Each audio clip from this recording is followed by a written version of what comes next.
नमस्कार, मैं हूं ओम प्रकाश ठाकुर और आप देख रहे हैं रिपोर्टर्स आई।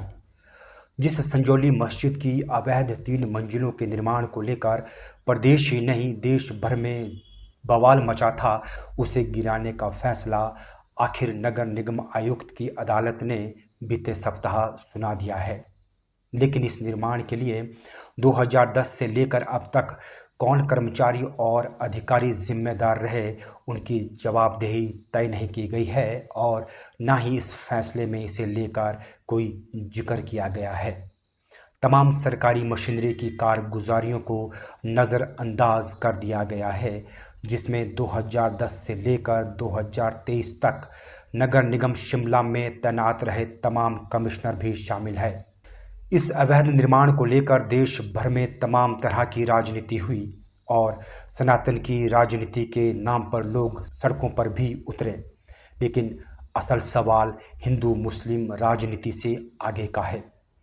जो सरकारी मशीनरी यानी नौकरशाही और उसके नीचे पनपने वाले कर्मचारियों और अधिकारियों के अलावा सत्ता के गलियारों में मौज करने वाले नेताओं से जुड़ा हुआ है, इनकी करतूतों पर कोई बात ही नहीं करता और ना ही इनकी कहीं पर जवाबदेही है। आखिर शहर में अवैध निर्माण इन्हीं कर्मचारियों और अधिकारियों के नीचे ही तो होता है। बहरहाल, लेकिन इस मस्जिद की आड़ में जो सवाल उभर कर सामने आए हैं वो बेहद महत्वपूर्ण है। क्या जिस तरह से मस्जिद को गिराया गया, क्या उसी तरह तमाम बाकी अवैध निर्माणों को भी गिरा लिया जाएगा? ये बड़ा सवाल है। संजौली मस्जिद के पुराने ढांचे को ढहाकर वहां पर नए सिरे से निर्माण बीजेपी की तत्कालीन प्रेम कुमार धूमल सरकार में 2010 में सामने आ गया था। नगर निगम शिमला की ओर से 31 मार्च 2010 को धूमल सरकार में मस्जिद के अवैध निर्माण को रोकने के लिए नोटिस भी भेजा गया। इसके बाद 3 मई 2010 को भी नोटिस भेजा गया, लेकिन तब तक ग्राउंड फ्लोर का निर्माण कर दिया गया।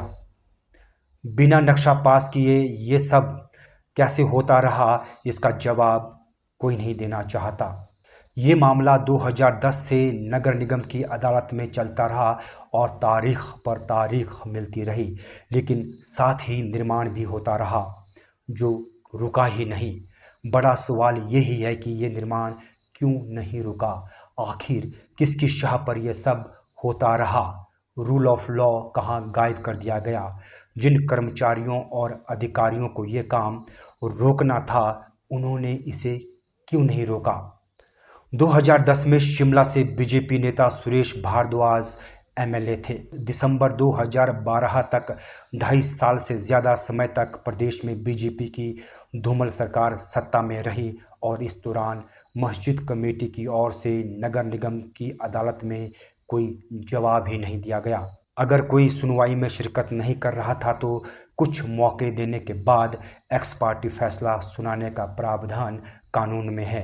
कमिश्नर के पद पर तैनात रहे तमाम आईएएस और एचएएस अधिकारियों ने कोई फैसला क्यों नहीं दिया? इस रहस्य से भरे सवाल का जवाब आज भी नहीं मिल रहा है। 6 अप्रैल 2013 को मस्जिद कमेटी ने नगर निगम को एक चिट्ठी लिखी और इस चिट्ठी के साथ वक्फ बोर्ड की ओर से मस्जिद के निर्माण के लिए एक एनओसी संलग्न कर दिया गया। इसे वक्फ बोर्ड ने 16 अक्टूबर 2012 को जारी किया था। याद रहे, इसके 3 दिन बाद यानी 19 अक्टूबर 2012 को हिमाचल में विधानसभा चुनावों को लेकर आचार संहिता लग चुकी थी। इस एनओसी के पीछे क्या कोई राजनीति थी? इसका जवाब अभी नहीं मिला है।